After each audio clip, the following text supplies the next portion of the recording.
I've always loved the woods.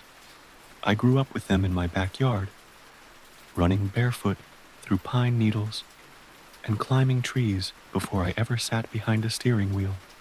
There's something sacred about the silence in nature. It's not the absence of noise. It's a different kind of noise. The rustling of trees, birdsong, distant trickles of water. That kind of peace you just can't get in the city. That's why I planned the solo hiking trip. 2 nights. Friday to Sunday. A modest stretch of the Appalachian Trail near the Tennessee-North Carolina border. Not the most popular section, but that was the point. I wanted solitude. Time to reset, clear my head, and just be. I didn't tell many people. Just my friend Mike. He's a bit of a worrywart, and I dropped a pin on my phone with my route before I lost reception. My pack was ready. Tent, food, water filter, flare, knife, all the basics. The weather was supposed to be clear. It was shaping up to be the perfect weekend. It was about 3 miles in when I first noticed how quiet it was. I don't mean peaceful quiet. I mean dead quiet. No birdsong, no wind. Even the trees felt like they were holding their breath. It was just still. I shrugged it off. Maybe a predator was nearby. Or maybe I just arrived at a weird hour. I pressed on. By late afternoon, I'd reached a clearing surrounded by old-growth trees. Their gnarled roots twisted out of the earth like frozen serpents.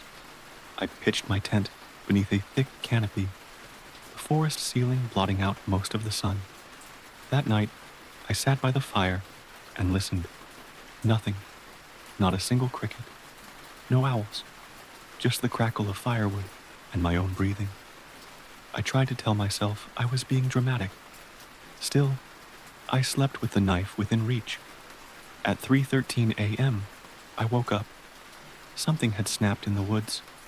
I lay frozen in my sleeping bag, ears straining. Then came the crunch. Heavy footsteps, maybe 30 feet away, pacing between trees. The steps didn't sound like any animal I'd ever heard. They were slow, measured, two-legged. I didn't breathe. The steps stopped. Then the whispering began. It wasn't in English. It wasn't even a language I recognized. It sounded like dry leaves brushing together, or bones grinding. It came from all around me, but I couldn't pin the source. I dared not unzip the tent.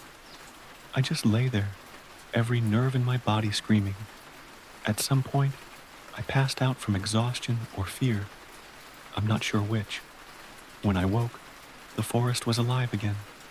Birds chirping, insects buzzing. Almost like the night hadn't happened.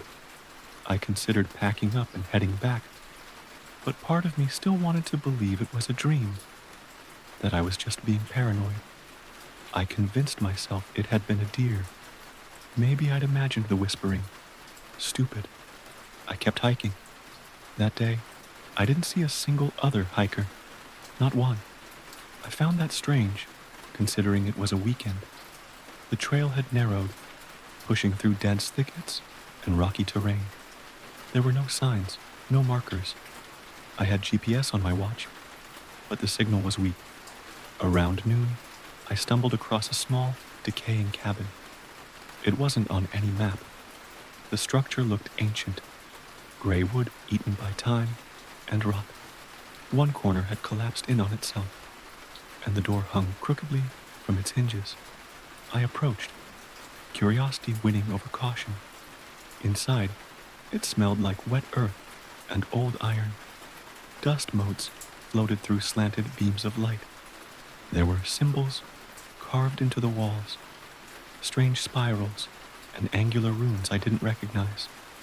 A circle of stones sat in the middle of the floor, charred black as if from a fire, and there were bones, animal bones, mostly, arranged carefully around the stone circle. Some were bleached white, others still had scraps of sinew clinging to them. I should have left then, But I was rooted. There was something magnetic about that place, something pulling at the corners of my mind. Then I heard it again, the whispering, closer this time. I bolted from the cabin, nearly twisting my ankle on a root. I didn't stop running until my lungs burned and I was certain I'd put miles between me and that place. But I wasn't alone. That night, I didn't light a fire. I didn't eat. I barely drank. I huddled in my tent as the sun dipped behind the mountains and the silence returned. At 2:47 a.m., the zipper of my tent slid open. I hadn't touched it. I held my knife, heart slamming against my ribs. The tent flap hung open, revealing only blackness. Then something leaned in. I didn't see it. I felt it. A presence. The air around me thickened, and the temperature dropped. My breath came out in white puffs, and then I saw them. Eyes. Not like human eyes. Not like animal eyes. These were glistening, lidless orbs that reflected nothing. No light, no soul. Just void. The whispering rose again, louder now. It filled my head, pressing against my skull from the inside. Words I couldn't understand, but somehow felt. Ancient, angry, hungry. I blacked out. I woke up yards from my tent, curled in a fetal position, covered in dirt and dried blood. Not mine. The tent was shredded. Not torn. Clawed. 3 long gashes ran across the fabric, like something had raked it open. I didn't pack. I didn't think. I just ran. My sense of direction was gone. My compass spun uselessly. The GPS was dead. Every trail looked unfamiliar, even though I'd followed it the day before. Hours passed. Maybe days. Time was broken. Sometimes I heard the whispering again. Sometimes I saw the eyes in the trees. Watching. Always watching. At one point, I came across a hiker. He stood in the middle of the trail, facing away from me. His clothes were tattered. His skin was gray, stretched too tight over his bones. "Hey!" I shouted. He didn't move. I stepped closer. "Are you okay?" He turned. No face, just a blank stretch of flesh, where eyes, nose, and mouth should be. I ran until I couldn't breathe. Eventually, I collapsed near a stream, delirious and shaking. That's where they found me. Rescue team. 2 days later. They said I'd wandered off the trail, suffered dehydration, exposure, hallucinations. But I know what I saw. I know what followed me. Because now, even at home, I hear it. In the silence, in the shadows, when I'm half asleep, between dreams, the whispering. Last night, I found muddy footprints in my hallway. They weren't mine. Thanks for watching Cryptic Chronicles. If you love eerie stories and creepy tales, be sure to like, comment, and subscribe for more. See you in the next one.